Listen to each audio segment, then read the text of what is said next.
Bonjour à tous, l'effroi nous saisit avec le drame d'Annecy, de très jeunes enfants attaqués, certains entre la vie et la mort à l'heure où cette vidéo est enregistrée.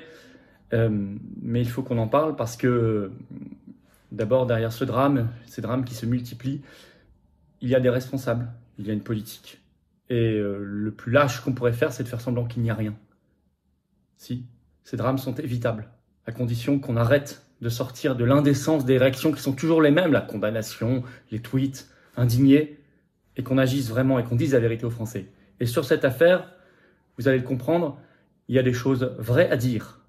Et moi, j'en ai marre, surtout quand on voit maintenant de jeunes enfants attaqués. J'en ai marre de voir toujours les mêmes spectacles, le même cinéma, les mêmes mots importants, les grandes formules lancées, mais que rien ne se passe derrière, et que ça recommence sans cesse, pire, de pire en pire. Nous allons en parler dans cette vidéo. Je tiens d'abord à saluer très respectueusement tous les proches des victimes, les parents, et avoir une pensée très émue pour les personnes frappées, notamment les enfants, mais pas que. Il y a aussi des personnes âgées qui ont une grande souffrance. Et en espérant que, évidemment, le meilleur arrive derrière et que nous n'ayons pas à déplorer des drames supplémentaires. J'ai une pensée très forte et très émue pour toutes les familles et pour tous les proches, pour toutes les victimes. Je voudrais vous rappeler, je sais que c'est hors de cette actualité, mais il faut que je vous le rappelle, que nous sommes en direct sur YouTube pour prendre notamment vos questions. On parlera de ça et du reste, toute l'actualité, ce vendredi 9 juin à 19h sur cette chaîne, à l'horaire habituel. Préparez vos questions, soyez là, venez, ça va être un direct extrêmement important. Et le lendemain, samedi 10 juin, je suis à Marseille, à 15h devant l'IHU, pour soutenir le professeur Raoult. La vérité, la quête de la vérité, elle est sur tous les sujets. Et vous savez à quel point il est attaqué, à quel point il a besoin de notre soutien. Et la vérité a besoin de notre soutien. Je vous attends ce samedi 10 juin, à 15h devant l'IHU de Marseille, boulevard Jean Moulin. Et abonnez-vous à cette chaîne si vous voulez bien faire circuler cette vidéo. Cliquez sur s'abonner en dessous, c'est gratuit, c'est instantané. C'est important. Je vous le redis également, si on veut que ce travail paye, il faut qu'il soit vu par un maximum de monde. Merci d'avance, allez on y va. Donc l'horreur à Annecy, moi je suis désolé, les politiques de l'Union européenne sont en cause, je vais vous expliquer pourquoi. Hein. On va aller droit au but, mais enfin on va quand même rappeler ce qui s'est évidemment passé. Les faits, donc ce 8 juin au matin, près du lac d'Annecy, plus précisément vers 9h45 d'après la presse, hein, dans les jardins de l'Europe, s'appelle 6 personnes ont été attaquées au couteau, dont 4 enfants, on nous dit la presse, en très bas âge, hein, près du lac d'Annecy, donc en Haute-Savoie. À l'heure où j'enregistre cette vidéo, je prends les pincettes parce qu'évidemment, malheureusement, dans ce genre de situation, ça peut évoluer de minute en minute. 2 enfants et un adulte sont en urgence absolue. Il a aussi attaqué, l'assaillant dans sa fuite, a attaqué une personne âgée, on nous dit. Il a été arrêté par la police, je crois qu'en ce moment il est en garde à vue, bien sûr. Alors, qui est cet attaquant? Alors, d'après le journal Le Monde, il est inconnu de tous les services. C'est un homme de nationalité syrienne, ça c'est maintenant certain, né en 1991. D'après le Parisien, il s'appelle Abdelmazi H. Bon, on n'a pas son nom de famille, c'est H. Il est installé, la presse le dit maintenant, en Suède depuis 2013. Il aurait même là-bas un enfant. Il y avait obtenu le statut de réfugié par une décision suédoise du 26 avril dernier. Et ça, on va y revenir, c'est extrêmement important. Mais il avait aussi introduit une demande d'asile en France auprès de l'OFPRA depuis le 28 novembre 2022. Mais vous allez comprendre qu'en fait, la France ne maîtrisait strictement rien dans cette affaire. Et que là, il y a un vrai problème, énorme problème, dramatique problème. Et on avait tiré la sonnette d'alarme, de nombreuses fois. Et on continue de la tirer, avec les règles de l'Union européenne. Bon. Alors les réactions, moi je suis désolé, mais enfin bon. Alors Elisabeth Borne, le Premier ministre, se rend sur place, le ministre de l'Intérieur, Gérald Darmanin aussi. Il y a eu une minute de silence à l'Assemblée nationale. Et puis le concert classique, excusez-moi, mais enfin des réactions indignées, outrées. On se demande si c'est encore très sincère tout ça. Notamment beaucoup de tweets. Alors, quelques-uns, il y en a eu plein. Hein. Le ministre de la Justice, Éric Dupond-Moretti, sur Twitter, je cite, hein, « L'horreur la plus absolue a frappé nos enfants à Annecy ». On peut citer Emmanuel Macron sur Twitter, « La nation est sous le choc, une attaque d'une lâcheté absolue ». C'est toujours les mêmes mots. Hein. Toujours les mêmes mots, toujours les mêmes adjectifs. Toujours, enfin bon. Alors, quand même, la palme de l'opportunisme et de l'indécence, on va la remettre à Aurore Berger, qui, elle, en a profité pour critiquer le débat sur l'abrogation de la réforme des retraites, qui a lieu en ce moment même à l'Assemblée nationale. Donc, il y a tout de suite, vous avez eu une instrumentalisation par les macronistes. Hein comme le calendrier fait que c'est le même jour que ce débat important à l'Assemblée nationale, hop, elle a plongé dedans. Selon le Parisien, elle a évoqué un décalage à l'Assemblée nationale. Je vais même vous lire, par rapport à l'effroi qui submerge le pays. Je vais vous lire quand même, faut quand même, voilà. Être en ce moment, dit-elle, dans l'hémicycle avec une espèce de bataille de chiffonnier sur une recevabilité ou non d'amendement nous paraît en total décalage par rapport à l'effroi qui submerge notre pays, a déclaré Aurore Berger, patronne des députés Renaissance, donc macroniste à l'Assemblée nationale. Quelle indécence. C'est fou. Bon, d'ailleurs, elle a été très largement critiquée depuis, heureusement. Bon, enfin, il y en a eu plein d'autres, hein, des tweets et des... Mais vous les connaissez, c'est toujours les mêmes. Alors, la réalité, on va venir au concret. Je suis désolé, c'était un drame parfaitement évitable si la France maîtrisait sa politique. Non seulement ses frontières, mais sa politique tout court, son destin. Parce que ici se sont appliquées parfaitement les règles de l'Union européenne. Le Monde l'écrit d'ailleurs. Le Monde l'écrit. Je vais vous lire ce qu'écrit Le Monde ce matin. Hein.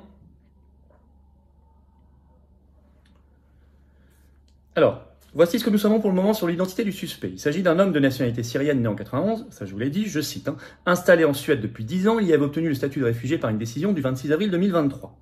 À la fin de novembre 2022, écrit Le Monde, il avait fait une demande d'asile auprès de l'OFPRA, Office français de protection des réfugiés et apatrides. Ayant obtenu son statut de réfugié en Suède, écoutez bien, sa demande d'asile n'avait plus d'objet, a-t-on ajouté de même source. Il était donc en situation régulière sur le territoire français, sa nationalité a été confirmée selon une source proche du dossier.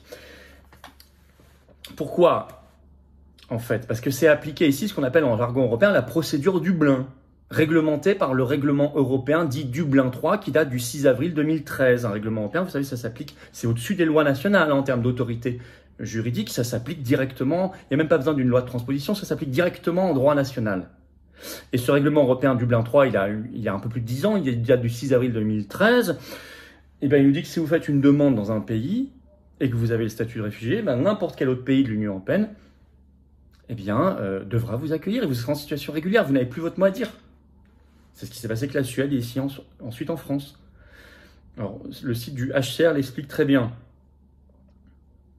Je cite ce que dit le site du HCR, donc Haut Commissariat aux réfugiés, qui dépend de l'ONU. La procédure Dublin est une composante centrale du régime d'asile européen commun, le RAEC. Elle détermine quel État membre européen est compétent pour le traitement d'une demande d'asile au moyen de critères objectifs. La procédure doit permettre d'assurer que chaque demande d'asile n'est examinée qu'une seule fois au sein de l'Union européenne. La procédure Dublin est réglementée par le règlement Dublin 3 du 6 avril 2013, qui s'applique dans tous les États membres de l'Union européenne, ainsi qu'en Suisse, en Norvège, au Liechtenstein et en Islande. Eh bien, ces 4 pays-là, qui ne sont pas dans l'Union européenne, ont tort d'appliquer cette procédure. Vous voyez, le Royaume-Uni, par exemple, lui, ne le fait pas, hein, depuis qu'il a quitté avec son Brexit. Alors, donc tout ça, c'est écrit, hein, ça fait partie du RAEC, le régime d'asile européen commun, et certains veulent aller plus loin. On en a parlé dans une très récente vidéo. Avant juillet doivent être finies les négociations de ce qu'a proposé la Commission européenne, c'est ce qu'on appelle la répartition forcée dans tous les pays de l'Union européenne de 120 000 migrants par an. Et si vous refusez, vous avez une amende de 22 000 € à payer à la Commission européenne par migrant refusé. Vous savez que la Pologne s'y oppose notamment, on en a parlé récemment, hein. Et tout ça s'inscrit dans ce que la Commission européenne appelle le pacte sur la migration et l'asile, proposé par la Commission européenne depuis le 23 septembre 2020. Comme ça, vous savez tout. Qui veut aller encore plus loin dans l'asile commun, dans le régime d'asile commun européen. Bon. Alors lui, c'est exactement ce qui s'est appliqué. Si la France n'avait pas voulu de cet individu, de toute façon, elle ne le pouvait pas, dans le régime juridique actuel. Je vous le dis en conclusion parce que ça ne sert à rien d'avoir des grands slogans sur l'immigration, sur les drames, etc. Ça sert à rien. Il y en a qui vous font le coup, ou à toutes les campagnes électorales, oh, plus dur que moi, tu vas voir. Genre Mélanie en Italie, on a vu ce que ça donnait, hein, on voit ce que ça donne. Mais en France, il y en a aussi. Ça tape du poing sur la table, oh, plus dur que moi, tu verras. Tu meurs. Ben non, ça sert à rien. Pas besoin de slogans. Pas besoin aussi de se mettre des obstacles idéologiques qui rend impossible de nommer le problème. On excommunie moralement ceux qui proposent une rupture, on les accuse avec cette accusation infamante d'amalgame. Non. Non, non, moi je le dis clairement, il y a des gens en France qui sont étrangers ou français issus de l'immigration, qui sont parfaitement assimilés, intégrés, et qui font de mal à personne, et qui sont très bien, et il y en a plein qui sont d'ailleurs aux patriotes. Mais ça n'empêche pas de dire qu'il y en a qui posent de vrais problèmes. Et il n'y a aucun problème moral à dire ça. Parce que moi je ne fais aucun amalgame dans ma tête, et tout le monde le sait. Et cette accusation, il ne faut pas l'accepter. Mais ça sert à rien en même temps en face de faire des grands slogans comme ça, qui visent simplement à séduire électoralement des gens en leur disant ce qui leur plaise aux oreilles. Mais derrière, on reste dans l'Union européenne, on reste dans la CEDH, on reste dans Schengen, on reste dans le règlement de Dublin, etc. Donc on n'agit pas en fait. C'est une mélonite. Non, il faut agir. Il y a un obstacle. D'abord, c'est ces obstacles idéologiques, il faut les lever. Il n'y a pas d'obstacle idéologique à avoir. Moi, je ne diabolise personne, je n'angélise personne, je regarde la situation telle qu'elle est. Deux, une fois qu'on a levé cet obstacle idéologique, il faut lever l'obstacle de l'Union européenne, qui est un drame. Notamment, ce que je vous ai dit sur le régime de Dublin, qui s'est appliqué ici, mais aussi, il y en a plein d'autres. Hein. Par exemple, depuis 2003, il y a une directive européenne qui oblige au regroupement familial le plus extensible possible. Donc tous ceux qui vous disent « je vais restreindre ou arrêter le regroupement familial », ils mentent. En tout cas, s'ils ne disent pas qu'ils veulent quitter l'Union européenne. Vous savez, la non-application des OQTF en France, bah, c'est la triste affaire Lola, qui concerne aussi une enfant. Hein. Les enfants sont de plus en plus victimes. Hein. Obligation de quitter le territoire français non appliquée, bah, ça c'est beaucoup la jurisprudence de l'Union européenne, plus celle de la CEDH qui s'applique, il faut quitter aussi la CEDH. Le drame, c'est que ça touche aussi des enfants, on le voit bien maintenant. Lola, ici des enfants en très bas âge. Or, la protection de l'enfance, pour nous, patriotes, elle est centrale. Hein. Sous tous ses aspects, hein, pas que celui-ci, sous tous ses aspects. Alors moi je le dis, 1, stop à l'angélisme, stop au terrorisme idéologique, je l'ai dit, Frexit, sortie de la CEDH, stop également, il est syrien, stop aux guerres impériales de l'OTAN qui déstabilisent, détruisent des pays, qui fait que des populations se retrouvent ensuite chez nous. D'accord? Ça aussi, si on veut aller à la racine des choses. Vous voyez que c'est pas pour rien qu'on est pour la paix et pour la sortie de l'OTAN, hein. C'est aussi pour ça. Bref, ça s'appelle reprendre le contrôle tout ça. Hein. Vous voyez, je vous ai sorti aucun mot, qu'un slogan incroyable, je vous ai dit la vérité, je vous ai dit concrètement ce qu'on devait faire. Si on ne le fait pas, on déplorera de plus en plus de ces drames. Et on enterrera nos enfants. Voilà, n'hésitez pas à partager cette vidéo, à vous abonner pour ça à cette chaîne YouTube. Vous cliquez sur s'abonner en dessous, c'est fait, c'est gratuit, c'est important. Si vous voulez bien soutenir la chaîne, c'est important.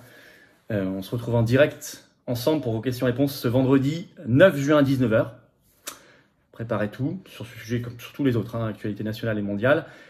Et puis samedi 10 juin, pardon, je suis à Marseille à 15 h devant l'IHU pour soutenir le professeur Raoul. Venez très nombreux hein, avec des drapeaux français.